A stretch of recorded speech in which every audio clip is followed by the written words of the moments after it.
c'est Dieu qui choisit les hommes avec qui il voudrait travailler. Si vous lisez le livre de Marc chapitre 3, 13e au 15e verset, vous verrez comment Jésus a choisi ceux avec qui il voulait travailler. Si on peut lire là rapidement, Évangile selon Marc chapitre 3, 13e au 15e verset. Il monta ensuite. Ah, vas-y. Marc 3, 13 dit ceci. Amen. Il monta ensuite sur la montagne. Ça c'est Jésus. Il appela ceux qu'il voulut. Et ils vinrent auprès de lui. Il en établit 12 pour les avoir avec lui. Et pour les envoyer prêcher avec le pouvoir de chasser les démons. Et voici les 12 qu'il établit. Et là on commence à les citer. C'est-à-dire parmi la multitude, Jésus a choisi 12. Il va d'abord sur la montagne. Il prie. Après avoir prié, la Bible dit qu'il a choisi 12 et il appela ceux qu'il voulut. Pour faire quoi?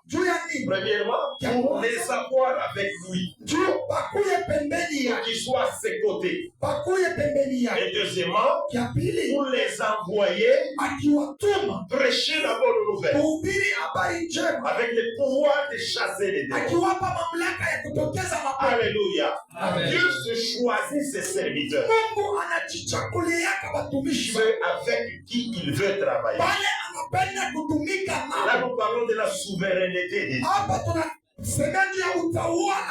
Quand Dieu fait les choses, il n'y a personne à côté de lui pour les conseiller. Disons qu'il est souverain. Il fait ce qu'il veut. Et tout ce que Dieu fait est parfait. Alléluia. Dieu ne commet jamais d'erreur. Tout ce que Dieu fait est parfait.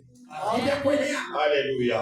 Alors nous allons parler des sens de la consécration. Que signifie consacrer quelqu'un? Ce que nous allons faire aujourd'hui, ces gens qui sont devant nous, servez le Seigneur. Mais pourquoi les consacrer? Que signifie cette opération que nous allons faire aujourd'hui? Nous allons d'abord l'expliquer avant de procéder à la consécration proprement dit. Nous allons le faire avec tous les hommes de Dieu qui sont là. Parce que c'est important. Alléluia. Consacrer signifie premièrement séparer quelqu'un parmi tant d'autres. Consacrer signifie séparer quelqu'un parmi tant d'autres. Alléluia. Amen. C'est un triage que Dieu fait parmi tant d'autres. Dieu se choisit des gens avec qui il veut travailler. Alléluia. Amen. Ils ont servi Dieu. Mais il faut maintenant que il y ait une confirmation de toutes les grâces qu'ils possèdent. À quoi ils ont été appelés. Alléluia. Amen. On les sépare. Il y a une classe de gens qui sont séparés de la multitude. Alléluia. Amen. Dieu fait un triage. Une opération qui consiste à les mettre à part. En d'autres termes, Dieu les sanctifie. Parce que la sanctification, c'est une mise à part. Il fait d'eux des hommes différents. Parce que Dieu leur donne des potentialités. Alléluia. Au travers de cette opération, Dieu est béni. Et leur accorde différentes potentialités. Et celui qui est séparé, qui a été trié du milieu des autres, il est à la disposition de Dieu. Il devient un homme qui est à la disposition de Dieu. Cet homme n'appartient plus à lui-même. Écoutez-moi très bien. Et vous l'église, et vous le consacrez. L'homme est séparé des autres par cette opération de consécration. Et il appartient, il devient à la disposition de Dieu. Si cet homme dévie, Dieu le reprendra. Alléluia. S'il dévie, s'il abandonne la mission pour laquelle il a été appelé, Dieu va le récupérer. Et là, nous disons que nous n'avons pas le droit de juger un serviteur. C'est pourquoi la Bible dit en Romains chapitre 14, verset 4, qui es-tu pour juger? Alléluia. Cet homme que Dieu récupère du milieu des autres, il est à la disposition de Dieu. Et c'est Dieu qui s'occupe de sa vie. Et c'est Dieu qui les juge. S'il ne fait pas bien son travail. Et là, nous disons que son premier ami, c'est Dieu. Alléluia. Vous qui êtes là, votre premier ami, votre priorité dans la vie, devient Dieu. Deuxième ami, c'est l'œuvre de Dieu. Alléluia. Deuxième ami, c'est l'œuvre de Dieu. Tous ceux qui ont servi Dieu sont passés par différentes expériences pour lesquelles ils étaient quelquefois obligés d'abandonner leur famille pour servir. Et Dieu est rigoureux quant à ceux. Alléluia. Le premier ami, votre premier ami, c'est Dieu. Cherchez l'intimité avec Dieu. Dans la prière, dans la lecture de la parole, dans la méditation. Cherchez Dieu parce qu'il devient votre premier ami. Votre deuxième ami, c'est l'œuvre de Dieu. C'est pourquoi un jour, Marie et Joseph et le petit Jésus sont allés à Jérusalem. Et au retour, ils n'ont plus retrouvé Jésus. Ils commencent à les chercher. Finalement, ils trouvent Jésus dans les temps. Quand on dit à Jésus, ton père et ta mère te cherchent, Jésus leur répond ceci. Ne savez-vous pas qu'il me faut être aux affaires de mon Père? C'est ce qui lui répond à ses parents. Vous devez savoir qu'il me faut être. Il me faut m'occuper des affaires de mon Père. Vous allez être consacré aujourd'hui. Sachez que c'est une grande responsabilité. Dieu vous a trié au travers de son appel. Il vous a trié du milieu du peuple pour que vous le serviez à côté de votre famille. Mais sachez que vous avez la responsabilité de mettre Dieu en priorité, de mettre son œuvre en priorité. Jésus est venu, envoyé par son Père, et il était conscient qu'il devait tout faire pour s'occuper des affaires de Dieu. Rien ne pouvait les distraire. Mais il avait la responsabilité de s'occuper des affaires de son père. Alléluia. Donc cet homme qui est mis à part ne s'appartient plus à lui. N'appartient plus à sa famille. Et des fois, sa femme peut le regarder. Mais il a des devoirs à accomplir vis-à-vis de Dieu. C'est pourquoi servir Dieu n'est pas quelque chose de facile. Alléluia. Est-ce qu'on peut acclamer le Seigneur?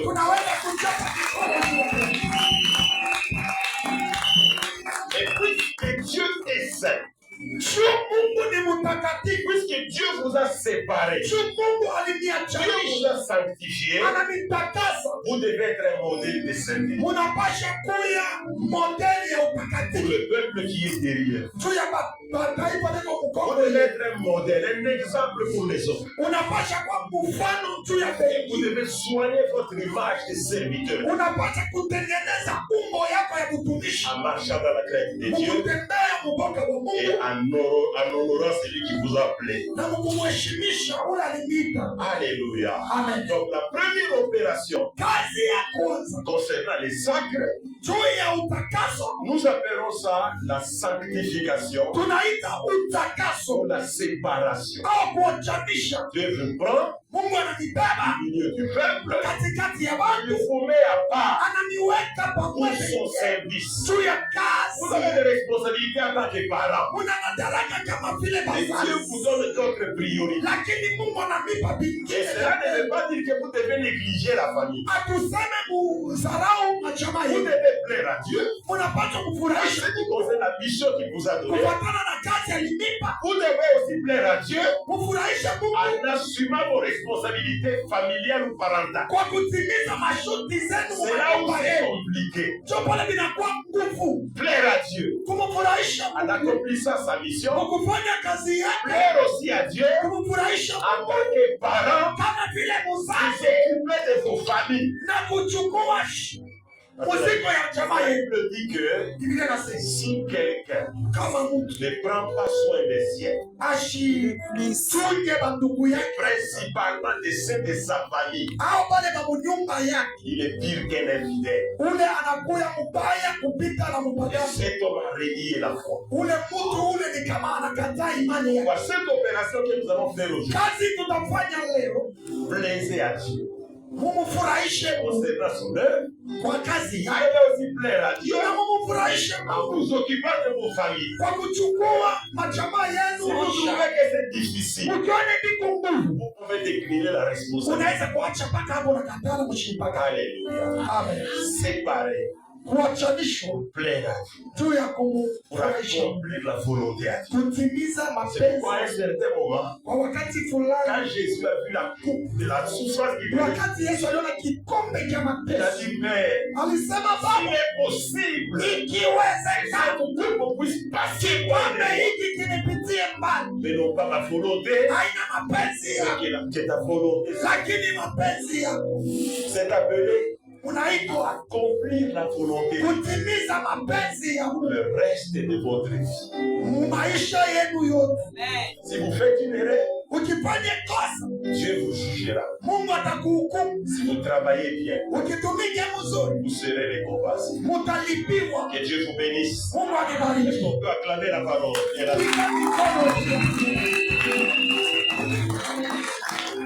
Deuxième opération. Cet homme qu'on va consacrer, l'opération consiste à les donner comme une offrande à Dieu. Les hommes que nous allons consacrer, les femmes que nous allons consacrer, en les oignant d'huile, en les consacrant, les donnant comme une offrande à Dieu. Mettez les Français que vous voulez ici. Mais ces hommes, par cette opération que nous faisons, nous les prenons, nous les mettons entre les mains. Tunaweka mikono ya Mungu. L'offrande. Ça vile sadaka. Ils n'ont plus de volonté. Abana tena na mawazo mapenzi yao. Devoir. Panakuwa tuna shuti de faire la volonté. Ya kufanya mapenzi ya Mungu. Alléluia. Amen. Une offrande entière à Dieu. Sadaka mzima na ya kuendelea kwa Mungu. Et ces hommes n'ont plus le droit sur eux-mêmes. Leurs frères n'ont plus de droit sur eux. Ni même leurs épouses. C'est là que ça devient compliqué. Alléluia. Parce qu'ils sont devenus une offrande que nous dédions entre les mains de Dieu. C'est pourquoi en Romains chapitre 1, verset 1, la Bible dit ceci. C'est Paul qui dit. Paul, serviteur de Jésus-Christ, appelé à être apôtre, mis à part pour annoncer l'évangile de Dieu. Vous entendez comment il introduit? Paul, serviteur de Dieu, Amen. Amen. Romains chapitre combien? Serviteur de Christ, appelé à être apôtre, mis à part pour annoncer l'évangile. C'est ça sa mission spéciale. Sa mission principale. Il ne s'appartient plus. Il appartient à Dieu. C'est l'exemple des prêtres catholiques. Ils sacrifient leur vie. Ils refusent même de se marier pour la cause, pour l'intérêt de l'œuvre. Alléluia. Amen. Leur famille ne bénéficie plus de ce qu'un père pouvait attendre à son fils. Ils sont devenus une offrande à Dieu. Ils ont accepté de sacrifier leur vie pour servir le Seigneur. Ils deviennent des esclaves. Ils deviennent des serviteurs. Ils sont liés à la mission. Et cette mission consiste à s'occuper des âmes. Voire même ils peuvent oublier leur famille parce qu'ils ont des devoirs à accomplir vis-à-vis de tous ceux qui sont présents. Alléluia. Amen. Jacques chapitre 1. Verset 1. Jacques chapitre 1. Jacques chapitre 1 verset 1. De la part de Jacques, serviteur de Dieu, oui, et du Seigneur Jésus-Christ, oui, aux 12 tribus dispersées. Salut. Alléluia. Amen. Jacques, serviteur de Dieu et du Seigneur Jésus-Christ. Il écrit aux 12 tribus qui sont dans la dispersion. Écoutez-moi ici très bien. Jacques est le frère de Jésus. Vous comprenez? Amen. Jacques est le frère de Jésus. Le frère de sang. Jésus a un père céleste, mais il a une mère qui s'appelle Marie. Après avoir enfanté Jésus, Marie a eu avec Joseph d'autres enfants. Donc fait partie aussi Jacques. Jacques pouvait dire à mon grand frère Jésus. Mais Jacques dit serviteur de Dieu et serviteur Seigneur. Parce qu'il devient esclave. Il est lié par la consécration pour servir le Seigneur. Alléluia. Amen. Ces hommes que vous voyez n'ont plus de droit sur eux. On peut vous réveiller à minuit, à 1h du matin, pour vous occuper d'un cas. Vous avez les devoirs et l'obligation d'accomplir cela. Alléluia. Alléluia. Amen. Parce que vous devenez une offrande Munakuya sadaka pour servir le Seigneur. ya kumtumikia Mungu. Vous devez accepter de tout manquer. Kuichike kukosewa vyote. Hier, on avait une petite discussion, un échange avec nos époux. Jana tulikuwa na maongezi na bamama. Nos femmes nous disaient, Bamama walikuwa vous wanamwambia, occupez beaucoup des enfants de l'église. wewe kunaangalia mpaka Vous watoto les wa appelez, kanisa. comment ça va ma fille?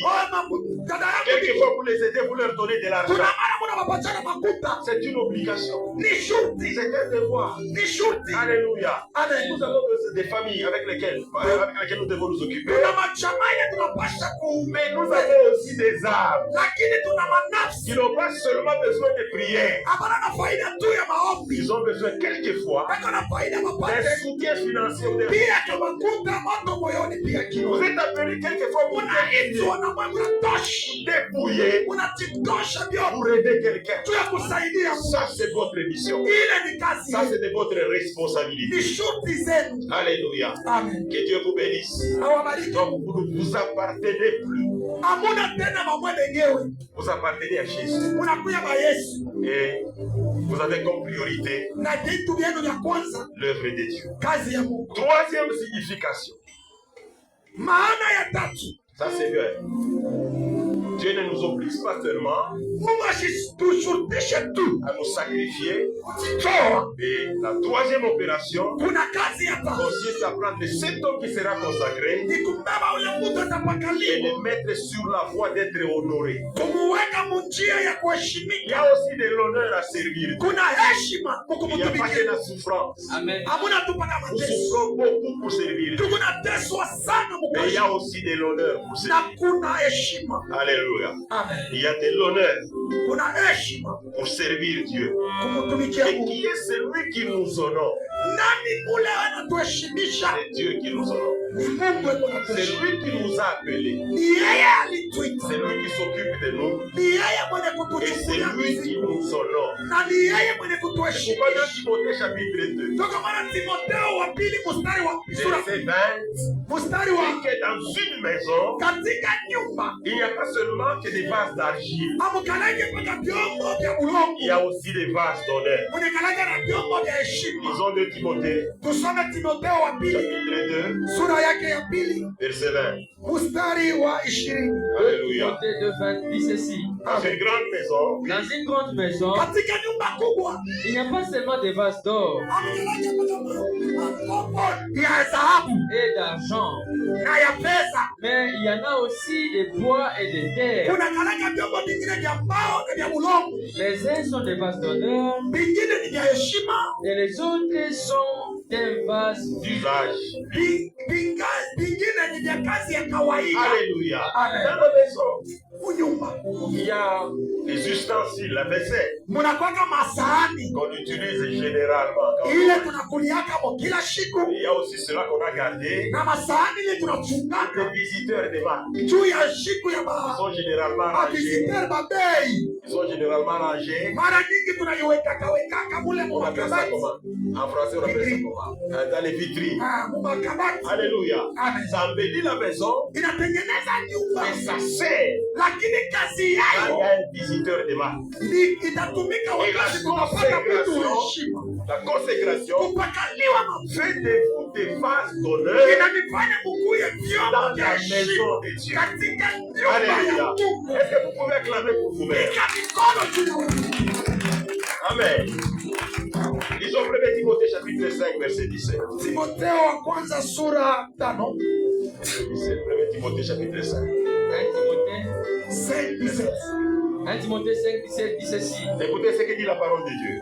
Que les anciens qui dirigent bien soient jugés dignes d'un double honneur. Wazee wenye kuongoza vizuri wanastahili heshima mara mbili. Rentre là-bas. Rudilia pale. Je Les réponds anciens que les anciens qui dirigent bien Wazee wenye kuongoza vizuri soient jugés dignes d'un double honneur. wanastahili heshima mara mbili. Surtout ceux qui travaillent à la prédication Zaidi pale penye kutumika kwa madhabahu et à l'enseignement. na katika kufundisha. surtout ceux qui travaillent à la prédication Zaidi wenye kutumika kwa mahubiri et à l'enseignement. na kwa mafundisho. Mais ici, la Bible souligne Biblia inapita kistari. les anciens qui dirigent. Wazee penye Les serviteurs qui travaillent. Le sacre ne vous donne pas le pouvoir de devenir des chefs. Écoutez-moi s'il vous plaît. Vous ne devenez pas qui? Vous ne devenez pas des chefs de peuple. Vous êtes serviteurs. Un serviteur, on peut l'assimiler à un domestique, à un esclave. Vous devez servir les autres. Ils sont derrière vous. Même si on vous place devant, sur des belles chaises, ça c'est l'honneur qui vous est.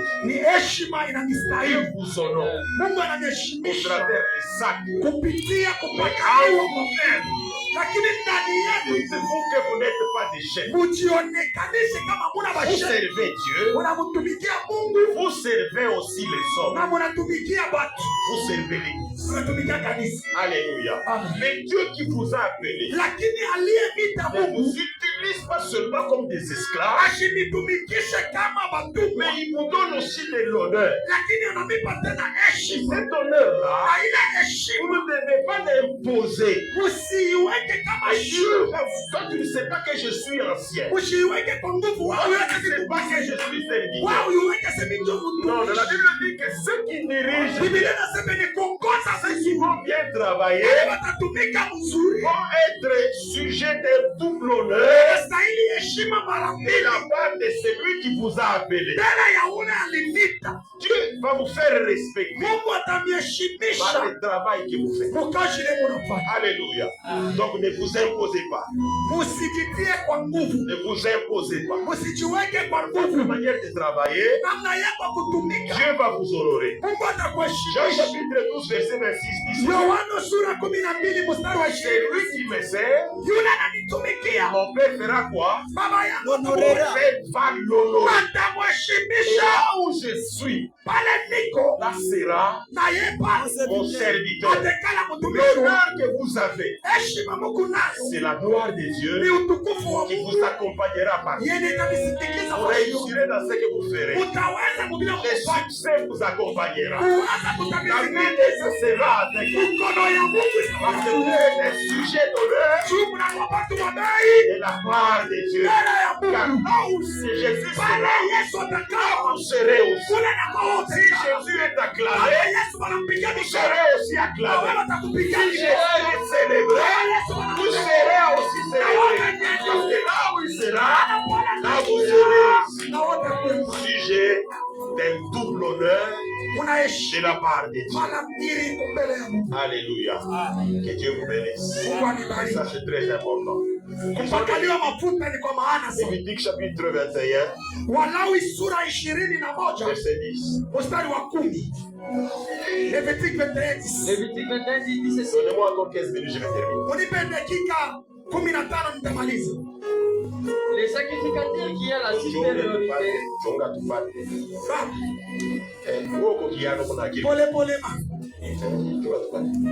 Ok, allons-y. Vous avez trouvé Lévitique chapitre 21 verset 10.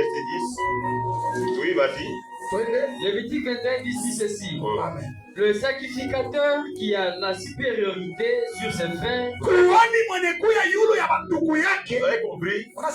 Dieu l'a pris au travers d'un triage. Il l'a mis du milieu du peuple. Cet homme a un papa et une maman. Il est né comme tout le monde.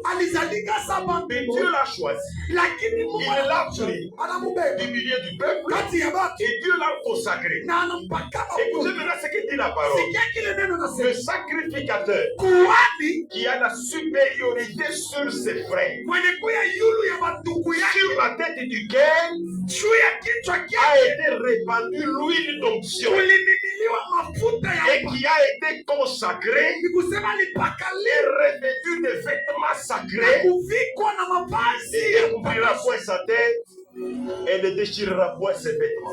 C'est-à-dire que pris des gens, Dieu lui donne la supériorité, le respect, l'honneur par rapport à ses frères. Alléluia. Pourquoi? Il a été répandu sur sa tête l'huile d'onction. Parce que cet homme a été consacré devant Dieu. Et cela lui confère la supériorité. Cette supériorité, c'est le respect. Alléluia. C'est l'honneur. C'est la dignité que Dieu lui donne. Donc Dieu nous revêt des habits de gloire, et cela équivaut à la dignité, à l'honneur que nous recevons de la part au travers de l'huile d'onction qui sera déversée sur nous. Alléluia.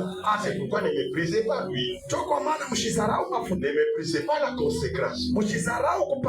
C'est une recommandation divine et qui nous confère une certaine position par rapport au reste, par rapport aux autres. Et ça, c'est très important. L'homme devient sujet de l'honneur et de la dignité de la part de Dieu. L'église, vous devez les respecter. Ils ne sont pas vos chefs. Vous leur devez les respecter. Vous leur devez de l'honneur. Pourquoi? À cause de l'huile qui est sur leur. Alléluia. Que Dieu vous bénisse. Maintenant, vous qui allez servir le peuple, à côté de votre pasteur, sachez que cette onction est loin de même pouvoir que lui.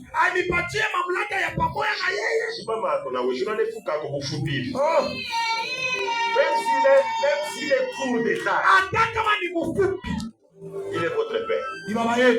Et tout père mérite le respect. Alléluia. Tout père mérite le respect. Ne dites pas un jour, Namishi va n'y pas qu'à la bas. Ce n'est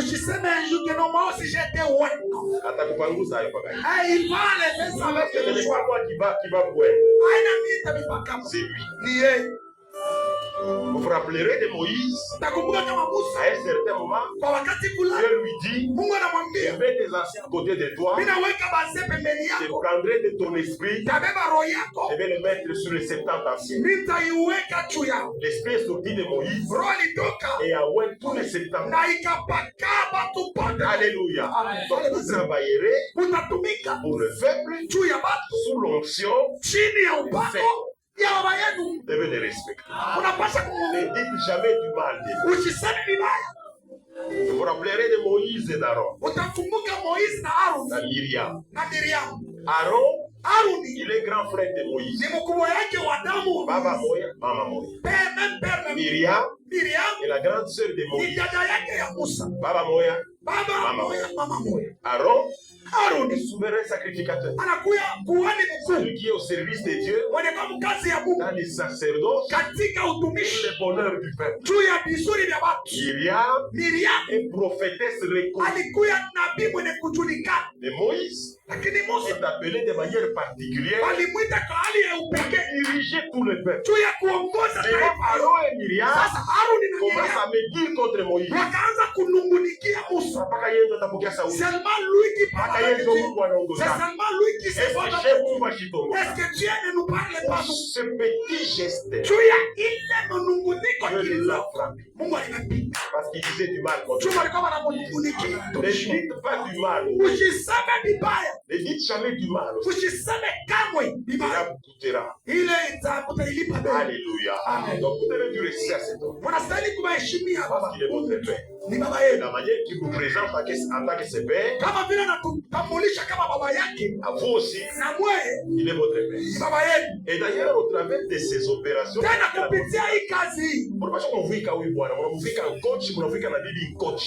être revêtu, lui et la maman, en tant que des fils qui vont honorer leur père. Ce qui va se passer aujourd'hui, quelque chose de très important qui restera dans les annales. Aujourd'hui, nous sommes avec vous dans cette province. Tous les anges sont mobilisés pour sécuriser ce travail.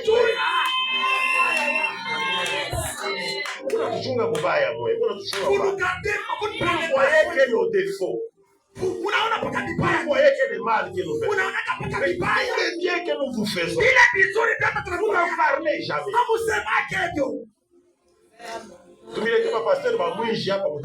Si nous vous amenons des pasteurs voleurs et escrocs, vous allez les aider. On vous donne un pasteur sérieux. On vous donne un pasteur honnête. Vous mettez la Bible du mal. C'est pas gentil ça. Ne faites pas ça. Comme on écrit au 4, ne faites pas ça chez vous. Dites un peu à votre femme qui est à côté ne faisons pas ça chez vous. Ne faisons pas ça chez vous. Alléluia. Je vais terminer. La quatrième opération, c'est le revêtement de l'esprit et la puissance de Dieu. L'homme qui est loin est revêtu par cette opération. Dieu est présent. Jésus est présent. Le Saint-Esprit est là. Les anges sont là. Tout le royaume des cieux est là. Honorer cette événement. Alléluia. Et le quatrième sens signifie être revêtu de la puissance et de l'Esprit de Dieu. Alléluia. Parce que sans cet esprit, vous n'allez pas réussir. On ne fait pas l'œuvre de Dieu dans la chair. On le fait par l'esprit. Luc chapitre 2 verset 52. La Bible dit que le Seigneur Jésus croissait. Comment? En sagesse et en grâce. Devant Dieu et devant les hommes.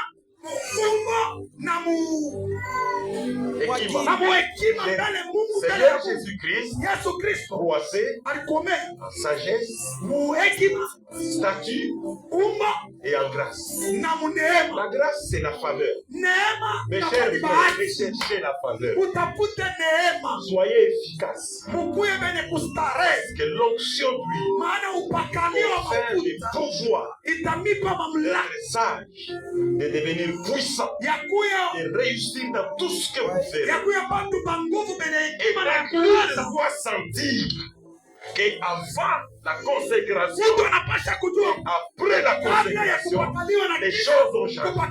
Que ces gens jouissent de bénédictions. Parce que quand vous allez prier, les résultats seront là. Quand vous allez faire des déclarations, les résultats seront là. Et le peuple que vous encadrez se réjouira de voir la main de Dieu dans leur vie. Ils vont vous honorer. Ils vont vous respecter. Alléluia. Ushikomane na bintu vya mwili kufanya kwa jirani. La Bible nous recommande de rechercher les choses là. Parce que celui qui est béni d'en haut est supérieur à celui qui recherche les choses. Après supériorité, c'est que vous recherchez les choses et déverser sur le peuple. Et ça, c'est très important. Ecclésiaste chapitre 9, verset 8. Parce que vous préparez déjà.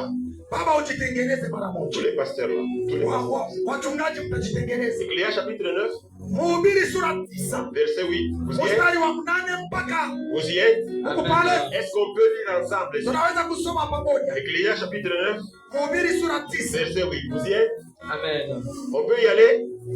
Qu'en tout temps, je te soumets les beauté. Quand on kanisa mpaka kanisa français. Kwa nyumba mimi napewa français. Je te soumets les beauté. On peut y aller go. Qu'en tout temps, les vêtements soient blancs et que l'huile ne manque point sur ta tête. Mafuta. L'onction ne puisse pas manquer sur ta tête. L'onction nous confère la supériorité. L'onction nous confère l'efficacité dans les travaux. L'onction nous donne l'intelligence. La sagesse. C'est une matière qui vient d'en haut. Et celui qui a les choses d'en haut est supérieur à celui qui a les choses. Nicodème va voir Jésus. Il lui dit ceci: Maître, je sais que tu es un maître qui est venu d'en haut. Vous comprenez? Nicodème est un docteur. C'est quelqu'un d'instruit. Très respecté chez lui. Mais quand il voit ce que Jésus fait, il va le voir. Pour dire que je sais que tu es supérieur à moi. Donc pas parce que Jésus a étudié plus que Nicodème, mais parce que Jésus a en lui des choses d'en haut. Des choses d'en haut. Selon que les gens vont te respecter. Tout ce que tu leur diras arrivera. Tout ce que tu feras produira des fruits et donnera des résultats. Soyez des hommes spirituels. Marchez comme des gens d'en haut qui ont emmagasiné l'énergie céleste en eux. Que tes vêtements soient toujours blancs. Tengeneze ma relation pour ma nyumba yenu. Arrangez vos relations dans vos maisons. Soyez en paix avec vos femmes. Soyez en bon terme avec vos enfants. Et que vos vêtements soient toujours blancs. Souiller les vêtements, c'est vivre dans les péchés. Vous n'avez plus le droit de vivre dans les péchés. Parce que vous avez des responsabilités à vivre. Et il continue en disant que lui ne marque jamais sur ta tête. Il doit couler pour bénir les autres. Alléluia. Et je vous donne un verset, je termine. Le verset, je termine. Dernier verset. Alléluia. Amen. Isaïe, chapitre 41. Donc prenons 1 Samuel chapitre 10. 1 Samuel chapitre 10. Là, nous parlons de Saül. Premier roi d'Israël. Alléluia. Amen. Saül, premier roi d'Israël. Parce qu'Israël réclame un roi. Il ne veut plus être dirigé par Dieu. Il cherche un roi. Comme toutes les autres nations. Ils cherchent eux-mêmes Saül. Dieu leur donne Saül. Et la Bible dit que on a oué Saül. Et du moment qu'on l'a oué, il a été changé en une autre personne. Alléluia. L'onction te transforme. Et te confère le pouvoir de Dieu de devenir une autre personne. Moi j'ai dit avant l'onction et après la consécration, que ce soit deux choses. Nous voulons voir cette église grandir. Le nombre de gens augmente. Les gens trouvaient du travail. Occuper des grands postes dans cette province. Les jeunes filles, les jeunes garçons faites des bons mariages. Des bons mariages. Et les familles faire beaucoup de jumeaux. Confère,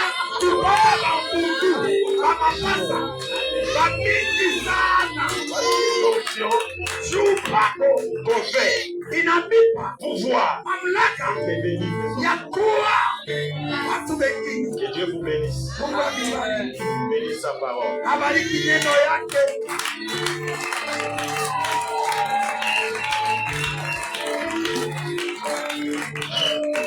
laisser la place au pasteur pour sa consécration proprement dit. Je vais donner quelques conseils. Quelques conseils. C'est à moi, j'ai ou les Watoka. Baba, ne les dérangez pas. Soyez attentifs et suivez-moi. Et moi, 5 minutes, je vais terminer.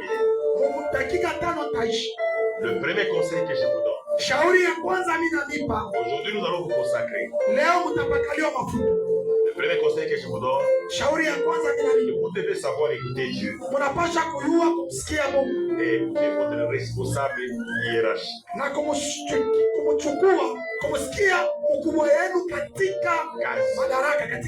Alléluia. Vous écoutez Dieu. Vous écoutez aussi votre responsable. À un certain moment, les gens pensent que nous pasteurs, nous sommes païens. Nous n'avons pas besoin du royaume des cieux. Et que tout ce que nous disons est toujours faux et toujours mauvais. De la même manière que vous cherchez le royaume des cieux, nous les cherchons. De la même manière que vous avez peur de Dieu, vous craignez aussi. Alléluia. Parce que nous avons besoin d'aller nous reposer. Si vous voulez réussir, écoutez Dieu. Écoutez aussi votre papa. Ça, c'est le premier conseil. Ancien. Diaconesse. Serviteur. Sachez. Belé-vous. Vous avez fait. Écoutez-le. Suivez ses conseils. Amen. Deuxième conseil. Vous devez avoir un esprit de service. Pas toujours des raisons. Ne cherchez pas toujours des raisons. Là, il s'agit de faire le bien. On peut t'envoyer à Kapata pour regarder une famille. On peut t'envoyer à Mousombo visiter quelqu'un qui est malade. Soyez toujours disponible. Parce que vous ne vous appartenez plus. Vous appartenez à Dieu. Alléluia. Donc, soyez toujours disposés pour accomplir la mission et les devoirs.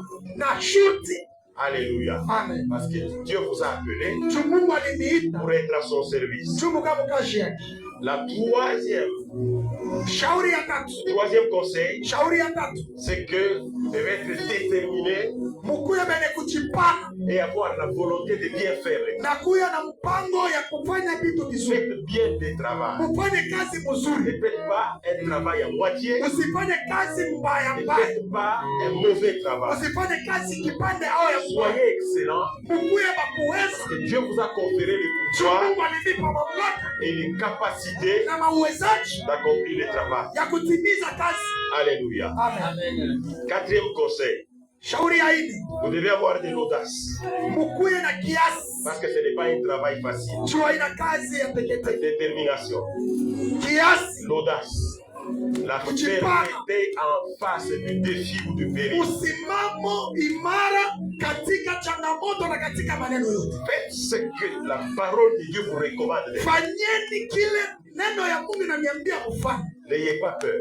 Reculez devant rien. Avancez. Parce que Dieu est avec vous. Vous pouvez réussir et vous faire triompher. Cinquième conseil. Supportez l'humiliation.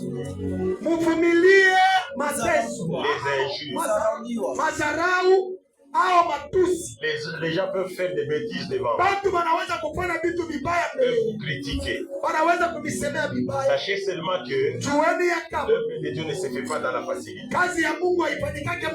Alléluia. Amen. Sachez que l'œuvre de Dieu ne se fait pas dans la facilité. Vous serez insultés. Les gens peuvent vous mépriser. Ils peuvent vous critiquer. Ça peut arriver. Mais foncez. Délibérez. Faites le vrai Dieu. Alléluia. Amen. Malgré que les gens peuvent vous mépriser, avancez. Dieu sera avec. Sixième et dernier conseil. Ne vous plaignez pas des malaisons. Alléluia. Car ce n'est pas eux qui vous ont appelé.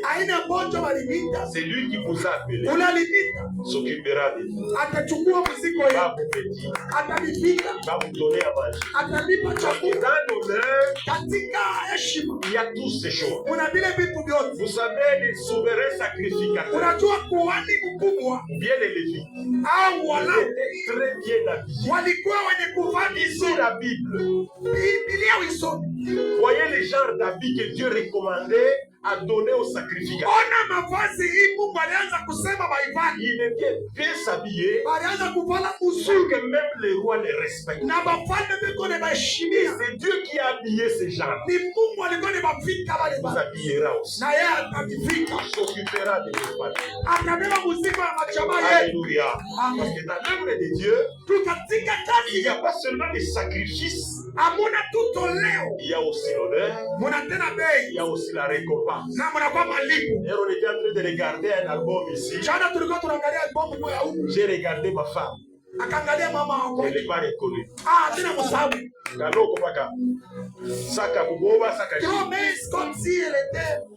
Mais on a persévéré. Et aujourd'hui, elle est devenue mathématique. Laissez celui qui vous a appelé s'occupera de vous. L'argent de l'église ne vous appartient pas. Vous avez compris? Parce que Dieu qui vous a appelé vous récompenser. D'une manière ou d'une autre. C'est lui qui fait bien son travail. Recevra un double honneur. Soyez disponible au programme. Généralement, quand je viens ici en semaine,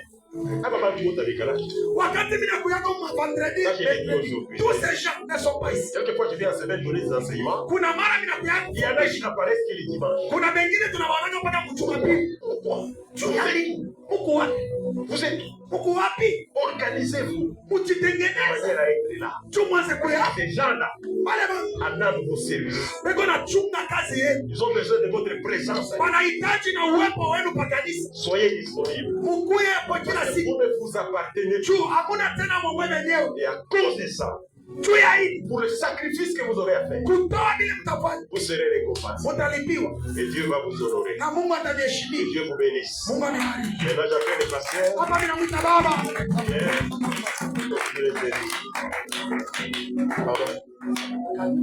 Oui. Merci.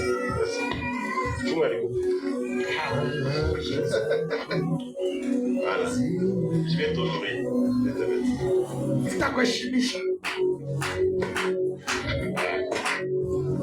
Amen.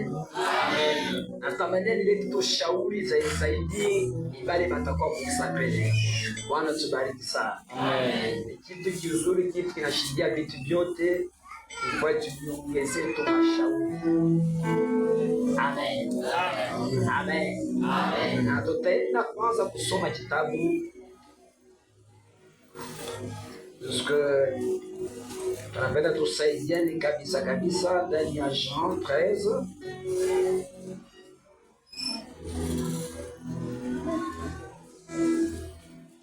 Jean 13, tumelisoma 12 jusqu'à 14. Jean 13, 12 jusqu'à 14. Jean 13, 12 à 14 dit ceci dans le nom puissant de Jésus. Amen. Après qu'il ait eu lavé les pieds, va descendre aussi à 15. Et qu'il eut pris ses vêtements, il se remit à table et leur dit: comprenez-vous ce que je vous ai fait? Vous m'appelez maître et seigneur. Et vous dites bien, car je le suis. Si donc je vous ai lavé les pieds, moi, Seigneur et le maître, vous devez aussi vous lavez les pieds les uns aux autres. Car je vous ai donné un exemple afin que vous fassiez comme je vous ai fait.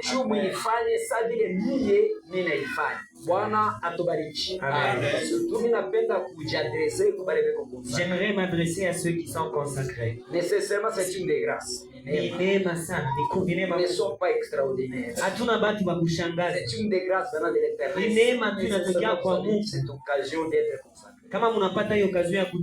Et comment ndani yenu mshikuwe na kiburi. Quand vous qu'il n'y ait pas de l'orgueil. Hata heshima. Et même le respect. Yenye tunaita honneur. Que nous appelons l'honneur.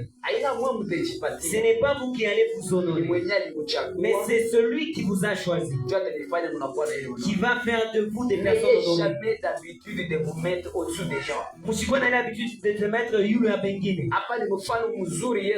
Là, c'est un bon exemple que le Seigneur donne. Lui qui était maître, lui qui était maître au-dessus de tous les maîtres. Mais regardez ce qu'il a fait.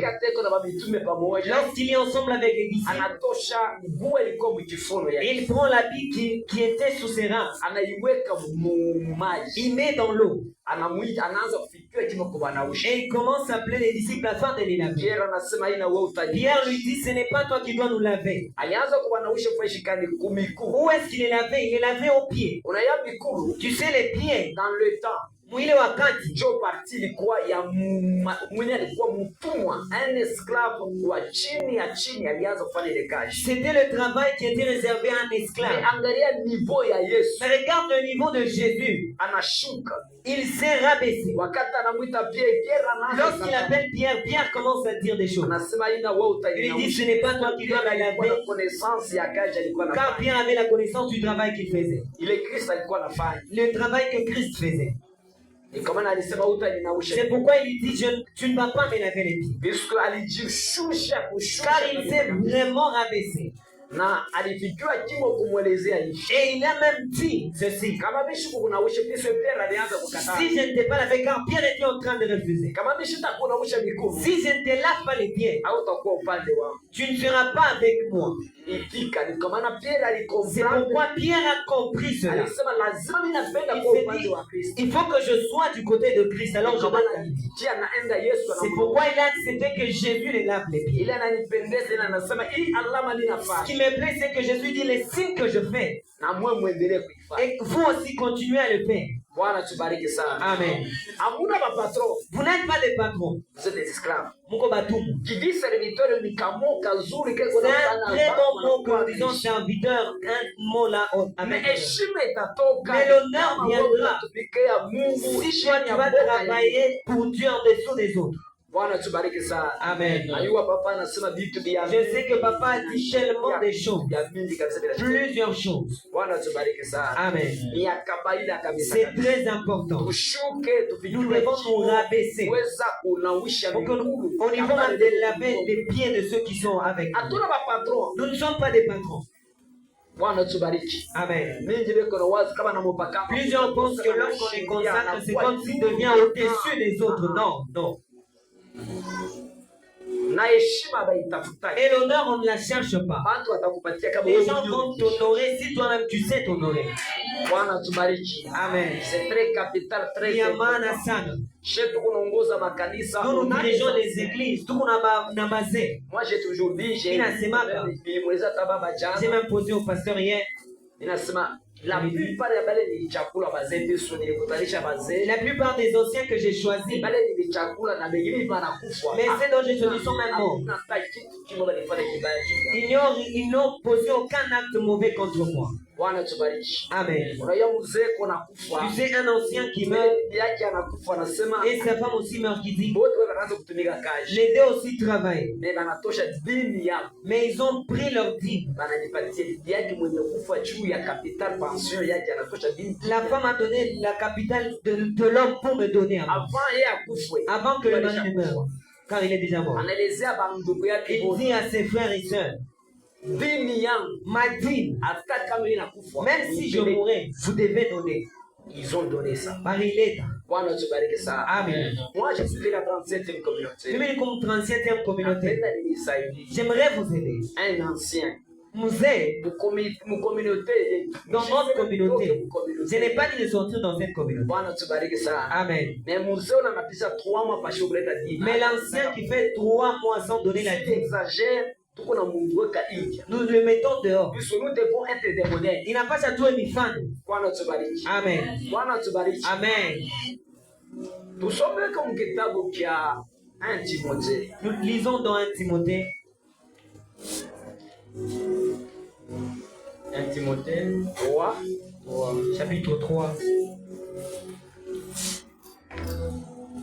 1 Timothée 3, tusome 1 à peu près jusqu'au 7. 1 jusqu'au 7. Tusome tu mbio mbio. 3 dit ceci. Cette parole est certaine. Ineno ya vya kweli. Si quelqu'un aspire à la charge d'évêque, Kama mtu anatafuta kazi, si on dit évêque, c'est un ancien. il désire une œuvre excellente. Anatafuta kazi mzuri kushindia makazi yote. Il faut donc que l'évêque soit irréprochable. Ule évêque anapashi kwa mtu ndani yake bashone mo laumu, bashone mo kosa ndani yake. Mari d'une seule femme, Akuwe na bibi boy, sobre, mwenye kwa nabikiwa chimo, kuwa na mashu, kuwa na buchafu, modéré, mwenye eko modèle. Maana yake tu dois transmettre ce que tu es kwa batu bengine, quelqu'un qui est modèle. réglé dans sa conduite, Mwenye eko na mwenendo yenye kunyoloka, hospitalier, mwenye anaweza kufikiwa chiko kutembelea batu, propre à l'enseignement. akuwe mwenye kueleana kwa mafundisho. Maana yake mafundisho kama enseignant.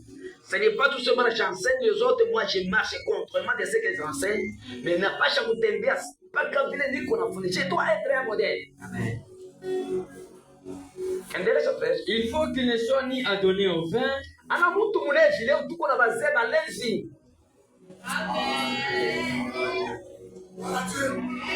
Kuonesha picha kusema ndiko mzee uko mlevi. Je dis ancien, mais tu es ivre. Nendelesha frère. ni violent, Ana mtu wa makari. Ce n'est Makari pas une personne yanapeleka violente. La violence ne va t'amener nulle part. mais indulgent, mwenye mtu mwenye wa upole kabisa kabisa. pacifique, Mwenye anapenda maana yake ni lembo des gens niko pacifique. désintéressé. Bwana tubariki, endelesha frère. Il faut qu'il dirige de sa propre maison. Bwana tubariki, acclamons un peu. Shangilia. Leo papa alisema kitu cha bei na cha faida. Je sais que papa a dit cette chose, une chose importante. Réellement, Kweli, unajua kama Ici. tunasema mtu tunapenda kumpaka mafuta si nous disons que nous voulons consacrer quelqu'un au kanisa, kama ni mzee, Si c'est un ancien, un au ancien diacre, ou un diacre, surtout tunapenda kuuliza sana. nous aimons beaucoup poser la question à l'assemblée. Après l'assemblée, il y a aussi sa femme. Kisha l'assemblée, nous allons poser aussi à Témoignage la ya femme. kwanza ni ya bibi. Le premier témoignage vient de la Bibi femme. anakuyua. La femme te connaît. Mais kwetu walishange kuko frère mwana sema. Mais chez nous, un frère qui dit, C'est mzee, tout d'abord c'est toi-même. nilikuwa nasema sema ya kwanza ni wewe mwenyewe, et puis ndio sa bibi yako. Unapaswa kuwa modèle. Tu dois être un modèle. Avoir deux femmes. Tu marches dans l'impudicité. Bwana tubariki. Amen. Bwana tubariki. Amen. Mzee asiweze kuwa na bibi. Un ancien ne peut pas avoir deux femmes. Mimba ndio utashikia yeye atasema tayoni. Deux femmes, tu vas dire, on va me voir. Bwana tubariki sana. Amen. Anapaswa kuwa na bibi Il mmoja. doit avoir une seule femme.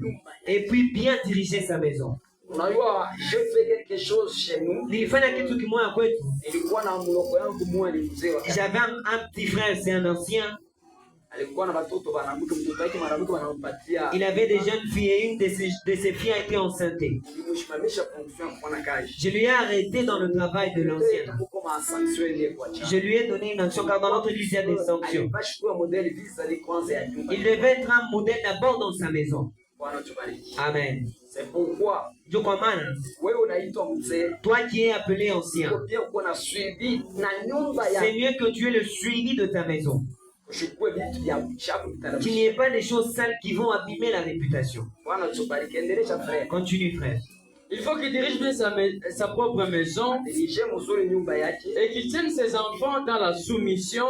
Aweke batoto ya bazee leo tuko Les naona. enfants des anciens, nous les voyons aujourd'hui. Peko nafanya vitu vingine tu ya tuweze kuisa vitu. Ils font des choses que nous ne pouvons même pas dire ici. Mpaka vile mtumishi wa Mungu alisema tuko C'est que l'homme de Dieu a dit, nous commençons d'abord dans nos maisons. Tufundishe kwa batoto yetu. Nous devons aussi enseigner à nos enfants. Mimi nasemaka na wakati wote kama naomba nasemaka tena. Ce que je peux laisser comme héritage à mes enfants. Mimi naweza kuacha kama urithi kwa watoto wangu ni ufalme wa Mungu, ufalme wa mbinguni. Bwana tubariki. Amen. La chose la plus importante que tu vas donner, ce n'est pas les voitures. Les voitures, on peut les prendre. Lakini kia maana que tes enfants aient Jésus en eux. Hakuna kitu kingine tena kama. Toi-même un ancien, tu regardes, tu te dis, le travail que je fais, c'est un travail très honoré. Mais il faut que tu amènes aussi les enfants, apprends-les, éduque. On va appeler que nous allons Yesu. Amen. C'est une chose importante. C'est la prière que je fais, Marayote. Quand la parole de Dieu nous dit, la justice et les restes ufalme na haki ya Mungu na ile yote itakuja.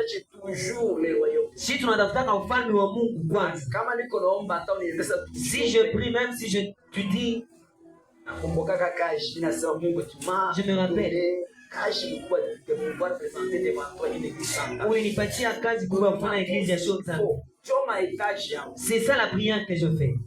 Donnez-moi tout ce qu'il faut pour que je ramène l'église à la perfection. Unipatie yote tu nifundishe kanisa yako vile inapaswa. Bwana tubariki sana. Amen. C'est très capital. Ni ya maana sana. Et surtout nous qui sommes des enfants. Katika hata sisi wenyewe tuko wazee. Mtu wa kwanza unapaswa kupeleka mbinguni. La première personne que tu dois amener au ciel, ce sont tes enfants là et ta femme. Ta femme et tes enfants suivent aussi. Dieu inapasha ukuwe mfano. Amen. Amen. Car si quelqu'un ne sait pas diriger sa propre maison, comment vas-tu diriger les autres si ta maison tu ne connais pas la diriger? Ça fait mal. Tu sais, une aluma. Toi, un ancien de l'église, tu es ici. Et ta femme entre dans une autre église. Ou bien tes enfants entrent dans une autre église. Qu'est-ce qu'ils vont ramener à la maison?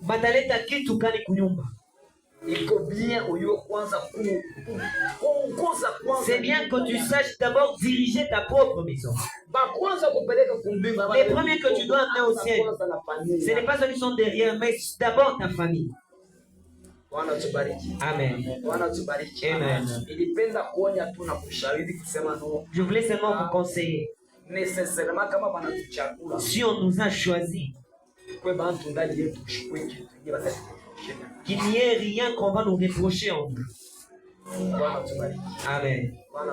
Amen.